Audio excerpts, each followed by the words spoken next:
Hello po sa inyong lahat mga ka-crypto. Ako po si Pinoy Crypto Trader at sa video na ito ay atin pong pag-uusapan ang tungkol sa balitang ito kung saan ay meron pong isang crypto expert ang nagpaliwanag yan kung paano at kailan tayo bibili at magbebenta ng ating XRP token. At ayan, bago po tayo magpatuloy ay nais ko lamang po munang bigyang linaw ang aking disclaimer kung saan ang nilalaman po ng video na ito ay hindi po ito isang financial advice. For education and information purposes lamang po ang layunin nito. Maliban po dito ay nais ko na rin pong magbigay babala na wala pong kahit anumang group chat ang Pinoy Crypto Trader. Ayan, nakikita po natin dito ay si Attorney John Deaton. Ayan. Sabi dito ay following the rapid pump and dump in XRP price on fake BlackRock ETF news, prominent lawyer John Deaton has shared tips for investors trying to time the market. Kaya yan, ang lawyer po na si John Deaton ang siyang nag-share or nagbahagi ng kanyang tips para sa ating mga investors. Yan, kung paano timingan or kung paano nga ba bumili at magbenta sa tamang timing or tamang oras. Ayan.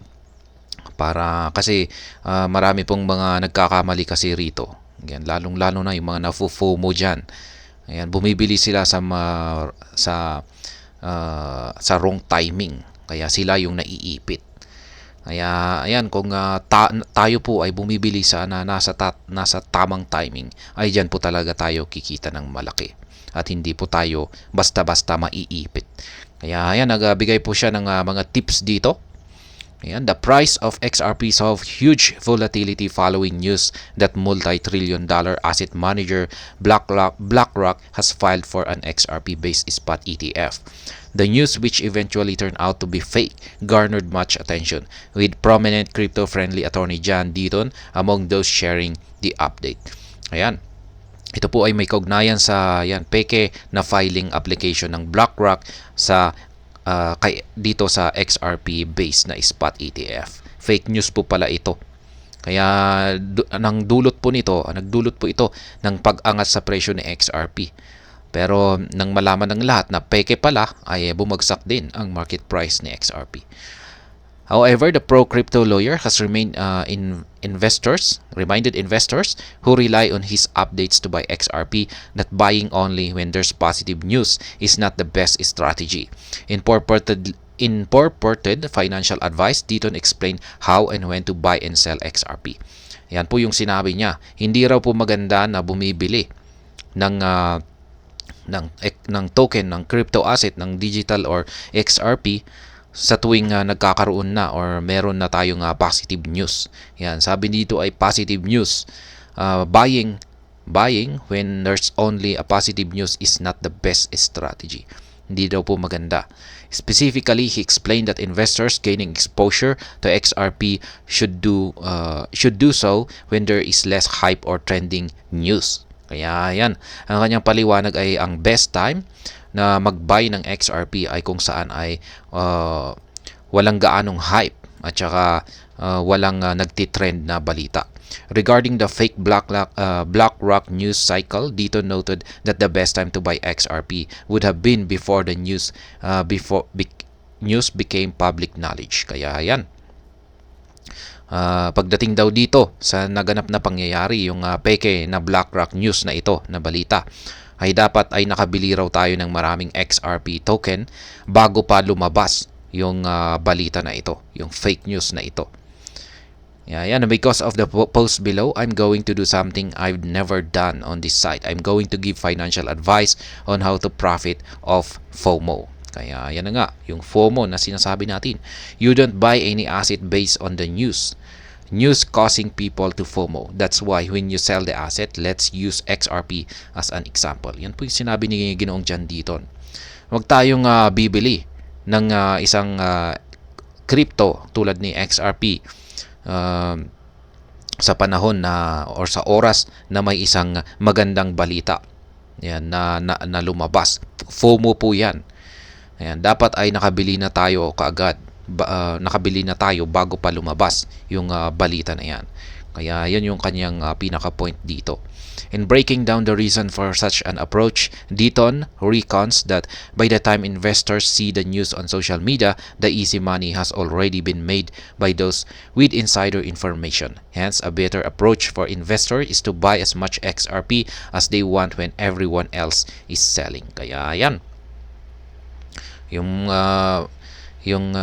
mga kumita lang talaga dito ay yung mga nakabili ng XRP. Maraming mga XRP token kung saan ay sila yung mga may insider information.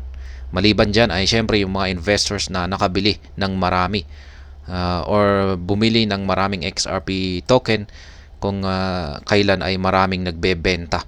Kasi kung pag maraming nagbebenta ng XRP ay bagsak po talaga ang presyo nito. Kasi mas marami ang mga seller at mas konti yung mga buyers. Kaya natatalo yung mga buyers, babagsak yung presyo. Ayan, at makakamura po tayo ng presyo. Kaya dyan daw po yung best price. Ibig mong sabihin ay kapag bearish yung market, ay dyan po yung best na buying price. Ayan po kay John Deaton. Kaya ayan, siguro nakabili naman po siguro kayo ng maraming XRP dyan nung bumagsak ng todo si XRP. Nitong mga talagang bearish. Buying at such a price means a lower entry point and ensures investors can afford to sell when positive news results in an XRP uptrend. When there is a news that makes it go up by 20 to 30% or more, you can sell when others are now experiencing FOMO, fear of missing out, Deaton wrote. Kaya yan, kung pagsakaling nakabili tayo sa napakababang presyo, ay maghintay na lamang daw po tayo na may lumabas na isang magandang balita na magdudulot ng 20 to 30%. At dyan daw po tayo pwedeng magbenta or mag-take profit. Yan, samantalang yung iba ay yan, nabibiktima ng FOMO or fear of missing out. Yan. Pero tayo na nakabili sa murang presyo ay ayan, positive po, malaki po yung ating kikitain. Kaya ayan lamang po, ganyan lamang po kasimple. Speculating on court decision and XRP case. And John Deaton further shared a case study on how an investor may have profited from Ripple's court victory in July.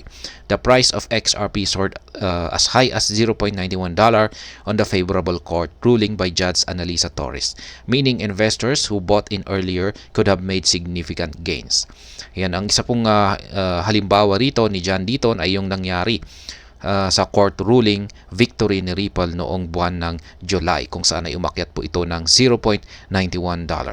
Kaya ayan, yung bago lumabas yung balita na summary judgment ni Judge Analisa Torres, syempre yung mga nakabili sa mababang presyo ni XRP ay sila po yung kumita ng malaki dito. Meanwhile, with Ripple's case against the SEC likely nearing its climax, gaining exposure to the asset might turn out to be the right move if the final verdict favors XRP. Kaya yan, ngayon ay palapit na po yung climax yan dito sa kaso ni Ripple at saka SEC. At kung pag ang nangyari rito ay pumabor yung resulta kay XRP, ay talagang todo ang magiging impact nito sa market price or talagang todo akyat si XRP. Kaya ayan, in either case, buying when there's fear and selling when there is greed is a time-tested investment strategy. And Deaton recommends applying this astutely with XRP to get the best possible returns. Ayan, totoo po yan. Kaya kung pag maraming nagsisell, yan, kapag maraming nagsisell ay dahil sa takot, yan po yung best na buying opportunity kung kailan po tayo bumili. Yan, bumili ng marami at mag-accumulate. Kaya yan, kung pag maraming nagdadump dahil sa kanilang takot, ay yan po yung best time raw na bumili kasi makakamura talaga tayo dyan. At kung pag may lumabas na magandang balita, yan, positive news, ay dyan naman daw po yung best time na magbenta. Kaya ayan, ganyan lamang po kasimple yung strategy ni John Deaton dito. Kaya ayan, napakadali, napakasimple para po sa mga, lalong-lalo na para sa mga hindi marunong pong mag-technical analysis. Kaya yan lamang po. At masasabi kong yan, proven strategy po talaga ito ng napatunayan na po ito ng yan, maraming beses. Kaya ayan, hanggang dito na lamang po tayo sa video na ito. Sana po ay inyong nagustuhan ang aking paliwanag dito. Kung inyo po itong nagustuhan, pakiclick lamang po ang like button nito. Para naman po sa mga bago lamang dito, kayo po ay aking inaanyayahan para mag-subscribe. Pakiclick na rin po ang bell icon nito dahil ito po ang siyang magsisilbing notification nito sa mga bago kong videos na akin pong ina-upload sa aking YouTube channel na ito. Marami pong salamat sa panunood. Ingat po tayo lagi at God bless po sa ating lahat.